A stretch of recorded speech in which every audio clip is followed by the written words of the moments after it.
यानंतर बघूयात या संदर्भातली एक ब्रेकिंग बातमी येते। शिवसेना उद्धव बाळासाहेब ठाकरे पक्ष आणि काँग्रेस विधान परिषदेच्या उपसभापती नीलम गोऱ्हे यांच्या विरोधात अविश्वास प्रस्ताव आणणार आहेत। सातारा प्रकरणामध्ये अधिकार नसतानाही आयपीएस अधिकाऱ्याचे निलंबन करण्याचे निर्देश दिले गेल्यानं हा अविश्वास प्रस्ताव आणला जाणार आहे। अविश्वास प्रस्तावावर आमदारांच्या सह्या घेण्याची प्रक्रिया सुरू असल्याची माहिती देते। तर अविश्वास प्रस्तावाला भाजपही पाठिंबा देण्याच्या तयारीत असल्याची माहिती मिळते आहे। दोन्ही राष्ट्रवादी काँग्रेस मात्र अविश्वास प्रस्तावाच्या विरोधात आहेत, परंतु अधिवेशनाचा कालावधी केवळ 2 दिवस शिल्लक असल्यानं अविश्वास प्रस्ताव पटलावर येईल की नाही याबाबत संभ्रम आहे।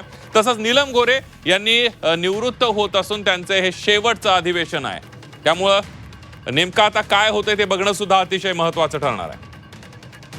आणि याविषयी अधिक माहिती घेण्यासाठी जाऊयात, आपले प्रतिनिधी कृष्णात पाटील आपल्या सोबत आहेत। कृष्णात, आपण बघतोय की या सगळ्या सातारा प्रकरणामध्ये काँग्रेस आणि ठाकरेंची शिवसेना आक्रमक झालेली आहे। नीलम गोऱ्हेंवर अविश्वास प्रस्ताव आणण्याच्या तयारीत आहेत, काय सांगाल सविस्तर?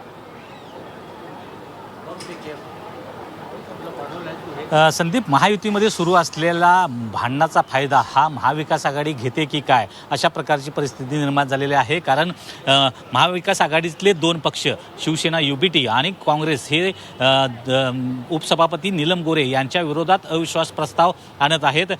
जरी 2 दिवस अधिवेशनासाठी शिल्लक असले आणि नीलम गोऱ्हे या अधिवेशनात निवृत्त होणार असल्या तरी देखील अशा प्रकारची प्रक्रिया सुरू करणार असल्याचं समजतंय। आणि याची पूर्ण भाजप काय करू शकतं, कारण सभापती यांच्या निर्देशानुसार 289 नंतर केवळ एका दिवसामध्ये देखील अविश्वासाची प्रस्तावाची प्रक्रिया ही पूर्ण केली जाऊ शकते। त्यामुळं आता हालचाली सुरू झालेल्या आहेत या अविश्वास प्रस्ताव आणण्याच्या, आणि त्याचबरोबर अविश्वास प्रस्ताव येऊ नये या संदर्भात देखील उपमुख्यमंत्री एकनाथ शिंदे यांच्याकडून मुख्यमंत्री यांच्याशी बोलणं सुरू असल्याची माहिती समजते। अगदी कृष्णात, धन्यवाद दिलेल्या सविस्तर माहितीबद्दल। त्यामुळे नेमकं आता काय होतंय पुढच्या 2 दिवसांमध्ये ते बघणं सुद्धा अतिशय महत्त्वाचं ठरणार आहे।